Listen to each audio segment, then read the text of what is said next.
Jackmania. Ketemu lagi bareng gue Guntur Widianto dalam program Gue Persija. Nah, buat lo yang baru mengunjungi akun atau channel YouTube gue, silahkan di-subscribe, kemudian di-like video-video yang lo suka, dan jangan lupa di-share supaya semakin banyak anak-anak The Jackmania yang mengupdate informasi seputar Persija Jakarta. Oke, di episode kali ini gue mau membahas hasil pertandingan antara Persija Jakarta melawan PSIS Semarang. Jadi gue akan membagi pembahasan ini menjadi 4 tahap. Yang pertama starting 11, yang kedua jalannya pertandingan, yang ketiga analisa pertandingan, dan yang terakhir adalah klasemen.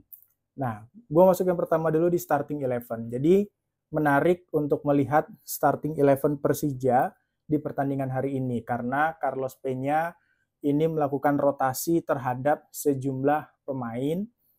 Misalnya dari penjaga gawang itu yang dipasang bukan Andri Tani, melainkan Carlos Eduardo. Kemudian di sisi center back itu tidak ada nama Kudela, yang ada nama Hansamu, Rizky Ridho dengan Ferrari. Kemudian di sisi sayap kiri tidak ada nama Firsa Andika, diganti dengan Donitri.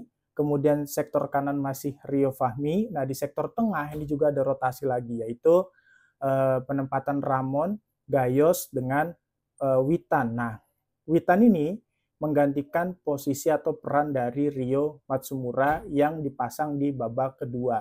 Kemudian di sektor depan ada Gustavo yang menopang keberadaan atau posisi dari Marco Simic. Nah, sementara di sisi PSIS itu ada Syahrul, Joao, Shiha, Syawal, Rian, Rido, Reifa, Ferizal, Septian, Gali, dan Sudi. Oke, gue mau masuk di jalannya pertandingan. Jadi di babak pertama itu Persija nyaris tanpa peluang, nyaris tanpa ancaman. Justru yang bermain dominan di sini adalah anak-anak atau pemain dari PSIS Semarang. Jadi, tapi gue mencatat ada beberapa yang mungkin cukup membahayakan. Di menit ke-21 itu ada Simic, dia melakukan heading yang umpannya berasal dari Rio Fahmi, tapi sayangnya lagi-lagi eksekusinya Simic ini tidak secantik eksekusi ketika di musim 2018 ya, yang mana waktu itu Persija juara dan Simic top skornya. Jadi headingnya melambung ke atas. Kemudian di menit ke-28 sama ada peluang juga, tapi dari Gustavo yang melakukan heading juga, itu berasal dari umpan jarak jauhnya Maci Gayos. Ini sebenarnya bagus banget umpannya, hanya sayangnya Gustavo tidak bisa memanfaatkan peluang itu dengan baik. Kemudian di menit ke-34 Gayos melakukan inisiatif dengan melakukan tendangan di luar kotak penalti. Nah, ini dilakukan karena memang PSIS sejak menit awal itu mainnya rapet banget. Gue bilang komposisi pertahanannya cukup bagus, cukup solid, bahkan di Septian yang dia biasa membantu serangan itu juga tidak jarang turun ke belakang membantu lini pertahanan dari PSIS. Nah, jadi Gayos mengambil inisiatif untuk melakukan tendangan jarak jauh dari luar kotak penalti, namun sayangnya masih bisa ditepis oleh penjaga gawang Syahrul Trisna. Kemudian di menit ke-42 ini Carlos Eduardo melakukan save penting ketika dia berhadapan one by one dengan pemain PSIS. Nah, ini gue bilang ini krusial karena kalau itu tidak bisa ditepis dan itu menjadi sebuah gol, mungkin mentalitas pemain Persija bisa drop. Nah, untungnya Carlos bisa melakukan save dengan sangat baik. Kemudian di menit ke-59 sebenarnya Persija sempat unggul lewat gol dari Gustavo hasil umpan dari Rehan Hanan. Tapi sayangnya golnya dianulir nih karena memang Rehan Hanan telah terlebih dahulu masuk ke dalam posisi offside. Jadi golnya dianulir dan Persija tidak menjadi unggul. Jadi skornya kembali menjadi 0-0. Nah, tapi di menit ke-71 Persija akhirnya unggul lewat gol yang menurut gue bagus juga dari Rio Matsumura yang baru beberapa menit masuk di babak kedua. Jadi ini hasil assist dari Rehan Hanan lagi. Jadi Hanan masuk di babak kedua itu sebagai pembeda karena dia beberapa kali bisa membantu Gustavo untuk mengacak-acak sektor pertahanan PSIS Semarang. Nah, kemudian di menit ke-82 lagi-lagi Carlos Eduardo melakukan save penting ketika dia bisa menahan tendangan dari Gustavo. Ini Gustavo bukan pemain Persija ya, tapi pemain PSIS. Gustavo yang masuk di babak kedua juga ini bisa ditepis oleh Carlos Eduardo yang mana dia sudah lewati 2 atau 3 pemain belakang dari Persija. Untungnya masih ada Carlos, save-nya bagus banget, lagi-lagi bisa diselamatkan dengan sangat baik. Nah, akhirnya di menit ke-97 Gustavo ini melakukan killing the game dengan cara mencetak gol hasil solo run khasnya Gustavo banget. Jadi dia lari dari sisi sayap, dia solo run, adu dribbling, kemudian dia mengeksekusinya dengan flashing. Jadi flashingnya bagus banget, tidak terlalu kencang, tapi tidak bisa dijangkau oleh kiper Syahrul Trisna. Nah, akhirnya skor akhir antara Persija dengan PSIS yaitu 2-0. Nah, gue mau masuk ke analisa pertandingannya nih. Jadi menurut gue ada beberapa poin di sini yang gue catat yang ini mungkin bisa menjadi perhatian bagi jajaran pelatih Persija Jakarta, khususnya Coach Carlos Peña. Yang pertama gue lihat adanya gap di sektor tengah karena dicadangkannya Rio Matsumura. Nah, ini kelihatan banget ya ketika tidak adanya Rio Matsumura di menit-menit awal, itu lini tengah Persija itu kalah dengan lini tengah PSIS. Justru di menit-menit awal pertandingan itu pemain-pemain PSIS yang mengambil inisiatif serangan. Beberapa kali sangat membahayakan, untungnya kita punya Carlos Eduardo yang di ulasan sebelumnya gue bilang Carlos ini masih belum stabil untuk main bagus di satu musim, dan itu memang masih terbukti sampai sekarang.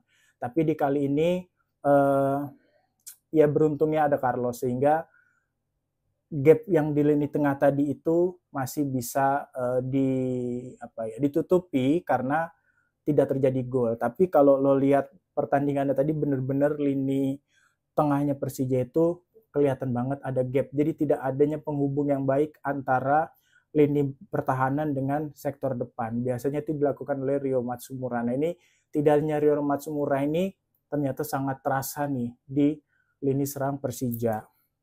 Nah, kemudian gue menyoroti juga ada 2 pemain timnas di sini yang kualitasnya itu menurut gue menurun ya di beberapa pertandingan terakhir. Yang pertama jelas Rizky Ridho. Ini gue bilang meskipun di pertandingan kali ini dia bermain oke, tapi Rizky Ridho yang biasanya itu mainnya lebih bagus lagi. Kenapa gue bilang begitu? Karena di pertandingan ini dia melakukan pelanggaran yang menurut gue tidak seharusnya dilakukan sehingga dia berbuah kartu kuning. Padahal untuk kelas Rizky Ridho itu yang kartu kuning yang tidak penting seperti itu nggak harusnya terjadi. Nah, ini kan juga yang menjadi sorotan ya dari beberapa kali pertandingan Persija terakhir bahwa performa Rizky Ridho justru menurun. Terus yang satu lagi siapa? Ya, Witan Sulaiman. Jadi memang rasa-rasanya menurut gue pribadi kualitas Witan Sulaiman itu terutama di musim ini menurun banget. Ini bisa dilihat di pertandingan ketika melawan PSIS. Beberapa kali passingnya Witan ini salah. Terus beberapa kali juga positioningnya Witan ini nggak pas, jadi seringkali dia miss dengan teman-temannya. Walaupun gue bilang Witan ini punya potensi bagus banget. Dia ini kalau lagi on perform, lagi top perform, dia bisa main 1-2 dengan Rio Matsumura dan itu hasilnya pasti maksimal gitu. Jadi harusnya Witan bisa lebih bagus dari ini sama dengan Ridho tadi. Terus yang berikutnya lagi Raihan Hanan. Nah, Raihan Hanan ini meskipun dia tidak mencetak gol di pertandingan ini, cuman menurut gue dia salah satu game changernya Persija ya, karena berkat asisnya dia, 2 asis meskipun satunya dianulir, tapi paling tidak itu menjadi bukti bahwa Raihan Hanan itu sekarang sudah menjadi faktor atau elemen Persija yang sangat penting. Dia bisa menjadi super sub yang mampu merubah pola pertandingan yang tadinya monoton. Dengan adanya Marco Simic itu kelihatan banget monoton. bolanya tidak sirkulasinya tidak berjalan dengan baik. Nah, tapi dengan masuknya Rehan Hanan itu jelas merubah ritme atau alur pertandingan dari pemain Persija. Nah, ini menurut gue kalau ada man of the match, salah satu kandidat kuat yang berhak mendapatkan ini selain Gustavo, ya tiada lain selain Rehan Hanan. Karena menurut gue mainnya bagus banget hari ini. Nah, poin berikutnya adalah Simic. Simic ini harus kita akui dia sudah habis ya era prime time-nya. Ini kelihatan banget dari cara dia mengeksekusi bola, cara dia mendapatkan bola, cara dia in ke dalam skema permainan, itu tuh kelihatan banget. Apalagi ketika dia diganti kan, dia diganti dengan Rehan Hanan, justru pola serangan lebih hidup. Ini menandakan bahwa memang era keemasan Simic itu sudah selesai menurut gue. Dia banyak berjasa untuk Persija, iya, dia bawa Persija juara di 2018, iya, tapi memang untuk saat ini menurut gue udah habis nih era prime-nya Simic. Jadi ya mungkin gue nggak tahu alasan kenapa Carlos Benya tetap memasang dia di setiap pertandingan dan selalu jadi starting. Ya mungkin itu bagian dari kontrak yang harus dijalani, tapi kalau secara objektif kita harus menilai bahwa Simic sudah selesai era prime-nya. Makanya ketika dia diganti dengan Rehan itu kelihatan banget bedanya. Terus yang mau gue apresiasi juga adalah Carlos Eduardo. Jadi Carlos Eduardo ini ketika dia kartu merah beberapa pertandingan yang lalu itu kan kritikan pedes banget ya ke Carlos ya. Dan dia berjanji untuk memperbaiki, dan hari ini dia buktikan dengan melakukan save-save penting. Gue catat lebih dari 2 atau 3 peluang emas PSIS yang harusnya mungkin 78% jadi gol itu kandas karena aksi penyelamatan dari Carlos Eduardo. Jadi di pertandingan kali ini dia juga termasuk kandidat kuat untuk man of the match. Jadi Carlos juga oke, Gustavo sudah pasti, dan yang satu lagi Rehan Hanan. Nah, yang berikutnya lagi yang mau gue soroti adalah kualitas pemain. Nah, ini terlihat ya ketika tidak ada Rio Matsumura. Waktu Persija lawan Persib itu gue bilang bahwa ada gap yang sangat jauh antara kualitas pemain inti dengan pemain cadangannya. Ketika pemain inti ada 1-2 yang tidak bermain, itu kerasa banget di permainan Persija. Di pertandingan hari ini, lagi-lagi omongan gue kebukti. Ketika Rio Matsumura dicadangkan untuk dimasukkan di babak kedua, skema permainan nyaris nggak berjalan dengan baik. Dan ketika Rio masuk, gila-gilaan. Gustavo bisa mobile kemanapun, Rehan mobile, Rio pun mobile. Itu kelihatan bedanya. Makanya kan gue bilang ya, apa yang membedakan sih Persija dengan Persib di musim ini? Persib itu punya lini atau line up plus pelapisnya itu kualitasnya nggak terlalu beda. Beda dengan Persija yang jauh banget nih kualitas antara pemain inti dengan pemain pelapis. Makanya Persib dia bisa konsisten sampai dengan hari ini, dia juga menang 4-1 lawan Persik Kediri. Ya karena itu, karena antara kualitas pemain inti dengan pemain pelapisnya itu sama kuatnya. Beda dengan Persija, ketika Rio Matsumura nggak ada, ketika misalnya Simic yang main, itu kelihatan banget bedanya. Dan di sektor pertahanan ketika Rizky Ridho performanya turun, itu juga ngaruh banget ke kualitas dari lini pertahanan Persija Jakarta. Nah, terakhir adalah klasemen. Dengan menangnya Persija Jakarta, maka Persija bisa bertahan di posisi 4 besar dengan 43 poin. Karena 3 tim di atasnya juga menang. Persib lawan Persik menang, Dewa United menang besar 6-0 lawan Semen Padang, kemudian juga Persebaya kemarin juga habis menang. Makanya mereka tiga-tiganya menang, jadi Persija tetap tertahan di posisi 4. Lalu bagaimana dengan PSIS? PSIS dengan pertandingan ini dia masih bercokol di papan klasemen menengah ke bawah. Posisinya udah mulai rawan di posisi 14, karena dia juga gua paham banget mereka cuma bawa 7 pemain cadangan, dia cuma 18 pemain dengan pemain inti. ada faktor persoalan internal di sana. Ya tentu kita sebagai sama supporter Indonesia berharap supaya PSIS ini bangkit, supaya urusan internalnya selesai dan bisa kompetitif lagi, karena memang di waktu awal-awal tuh PSIS bagus banget ya, kompetitif banget. Jadi sangat disayangkan kalau pada akhirnya musim ini dia harus berada di papan menengah ke bawah. Dan untuk Persija, ini menjadi poin penting paling tidak untuk memutus rantai hasil negatif dari beberapa pertandingan yang tidak pernah menang, hanya draw dan kalah.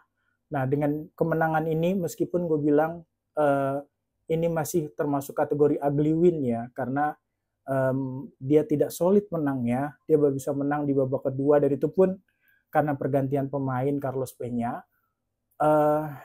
Paling tidak ini menjadi sedikit nafas panjang buat jajaran pelatih, buat jajaran pemain Persija untuk menatap pertandingan di pekan berikutnya.